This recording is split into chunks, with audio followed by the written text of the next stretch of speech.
Hey everyone, I'm the 13th Wolfman. You know what? This is the worst movies of 2016. At least according to me. You know, so there's a lot of movies that came out this year. I saw a good deal of them, but I didn't see everything, so not everything is going to be on the worst list. We're talking about stuff that, I didn't see Ghostbusters. I'm not going to support Melissa McCarthy. I can't stand her. I didn't see Suicide Squad. The trailer made it look like total garbage. I don't know why DC just can't get their crap together and make a good movie. They have too much time to sit there and go, okay, well, let's change the characters. Let's make it more PC. Let's do this. And then when you go to see a movie, it's got nothing to do with the comics or the comic book characters that you grew up hoping to see. You know. But that's neither here nor there. Let's get on with the list. Number 10, Midnight Special. Midnight Special came out, and I wanted to see it because it had like a fire in the sky, alien-esque, not alien as in the movie, but kind of a alien type movie. But I get there, and I'm going, oh, this is going to be good. I get there, and I watch it, and it's just E.T., man. It's just the movie was so forced into you believing that you're going to see something special, and you turn out to see E.T.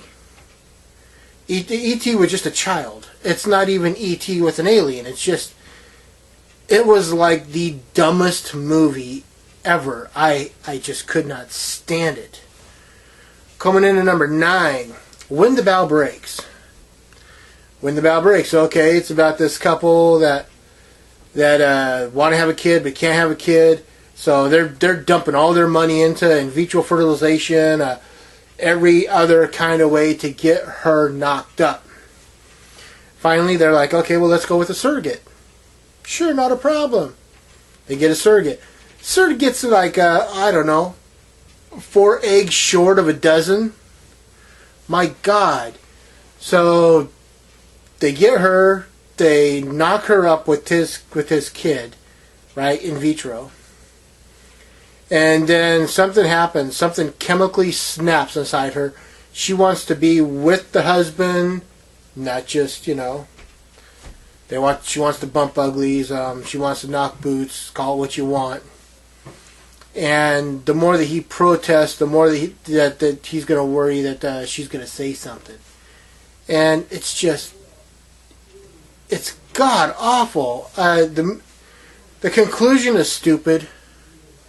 It was worse than Midnight Special, which is why it's number 9 on the list. Number 8, Hell or High Water. Chris Pine, Jeff Bridges, Ben Foster.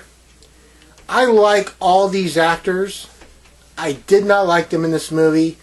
I kept on reading how this was the best movie of 2016, how this is the greatest movie, this is the movie that's got, and then I go there and I wasn't as entertained as everybody else was. In fact, I like Jeff Bridges, but I can't stand his acting nowadays. He just trying to talk like this all the time. You're like, what the hell, dude? Pull your head out of your butt and start speaking literally. Clearly. There we go. Let's use that word. He used to speak clearly in his younger days, and now, ever since he did True Grit, he mumbles everything, and it's just bad. So that's my number 8. Number 7, The Girl on the Train. This movie looked promising. I really wanted this movie to be good. I was bored out of my mind. Everything that I thought was going to happen pretty much did, with the exception of like one thing. I don't want to give that one thing away, because if you do watch this, just whatever. Again, it's a movie where I love all the actors, but I think the writing just wasn't there. It was really a boring. It's supposed to be a thriller, and I didn't find it that thrilling. And it's supposed to be a mystery, and when the movie's all over and done with, you're saying, going, that was the payoff? Can you pay me to watch this movie? I don't know why I paid you. It was just bad. Coming in at number 6, Inferno. Ron Howard. Now, I'm a big Ron Howard fan. I've never seen Ron Howard make a bad movie as a director. I've liked everything that he's pretty much done. Tom Hanks. Again, I like Tom Hanks as an actor. I've never seen him make a bad movie. Inferno. Inferno is not a terrible movie. It's just, I didn't feel at the heart. I saw the Da Vinci Code. In fact, it's right there. I own the special edition. I saw Angels and Demons. And I like that too. And it's because I was enthralled and I was sucked into this story and there was a puzzle, and this one didn't have that. This one didn't have me being sucked into the story. This one just had me going, we need more. I honestly felt we needed more puzzles. I didn't think that there were enough, and the reason why things were happening I thought was kind of hokey. It just didn't feel like I said, didn't have the heart of the first two movies. And so it makes its way to number 6. So coming in at number 5, I'm losing my mind. Independence Day 2. Independence Day 2 should never have been made. I mean, honestly, we waited 20 years for Roland Emmerich to, to get together and say, okay, I've got an idea for a movie, and here it is. And it was awful. It was just awful. The story's somewhat there, and it was nice to see that they got some of the cast from the original movie back, but I don't think they got enough of it. I don't think it truly supported. They had to make up new characters. Like Will Smith wasn't in it, so the little boy that was Will Smith's stepson in the first movie is now all grown up, and he hangs out with the president's daughter, who was the little girl in the first film, and they're all grown up, and it looks cool and all, but overall, when you take away that little bit of the story, there's not a lot there. It's just a lot of fluff. It could have been a lot better. This was a big swing and a miss for them. So yeah, Independence Day 2 coming in at number 5. Coming in at number 4 is My Big Fat Greek Wedding 2. I actually liked the first film. I thought the first movie was original. I thought it was funny.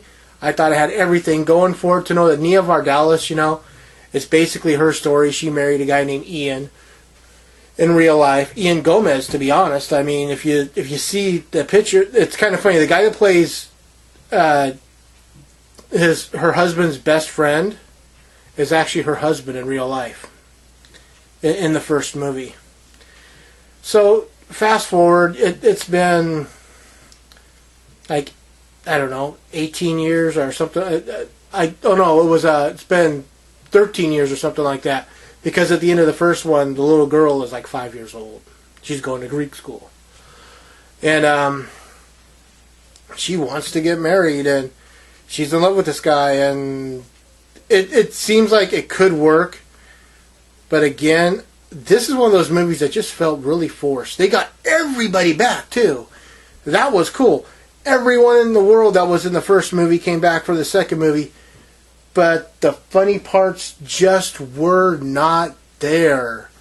I remember the first one. She's walking down the aisle, and her entire family spitting on her, and his family doesn't understand it. They think they're being mean, but that to me was very funny. It's one of the funniest things ever in that movie, in the first movie. But this didn't have any of that.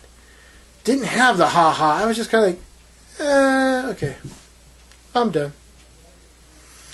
So, that was number 4. I guess I kind of rambled on about that one.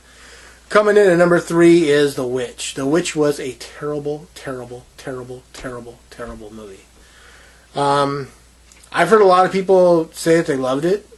I think the best thing about The Witch was the score. That being said, there was nothing. I think the actress, the young lady that was the daughter in the movie, will be a breakout star. you know. But I don't think that movie's going to be the one that she's going to say, hey, guess what? You know, this is what I did in my early career. I think it's the one that she'll say. So my next movie was my debut movie, because this movie was bad. Coming in at number 2 is The Forest. This is a horror movie that came out last January, and I was really looking forward to it. It's all about this forest where people go to die, and I thought that was going to be the main part of the story, but the other part is the fact that it's about this girl, and she has a twin sister that went to Japan and went missing, and they have a twin tuition, you know, where they could feel one another type of thing, and she doesn't feel her sister anymore or something like that, and she goes into the forest, and I wanted more of a ghostly story, but that's not what this turned out to be. This just turned out to be some high praise drama, and I just wasn't impressed. And coming in at number 1, the worst movie of 2016. Say it with me, everybody. Batman vs. Superman: Dawn of Justice. Yeah! It's the worst movie of last year. Did I dislike everything about it? No. I liked Ben Affleck as Batman. Okay, there you go. Everything else was awful. I can't stand Henry Cavill as Superman. Jesse Eisenberg playing Lex Luthor, that's a joke. And they're bringing that little dip back for Justice League. He was like the worst thing of that movie. And then you got, I don't know, it starts off in a flashback that becomes a dream, but no one knows that really happened, you know, until you read about it later. There's so many problems with DC making movies. Stick to TV. Stop trying to make, you know, Batman, Superman crap movies, you know, that Justice League looks like it's just going to be just as awful because they're bringing Eisenberg back as Luthor. Oh my God. I'm not going to waste my money on this. And I don't think any of you should. I think, honestly, Batman vs. Superman was just pure, utter garbage and shouldn't even have been made. Not with that director, not with that idea for a movie. It was just awful. If you agree with me, leave a comment. If you don't agree with me, leave a comment. I want to hear what you have to say.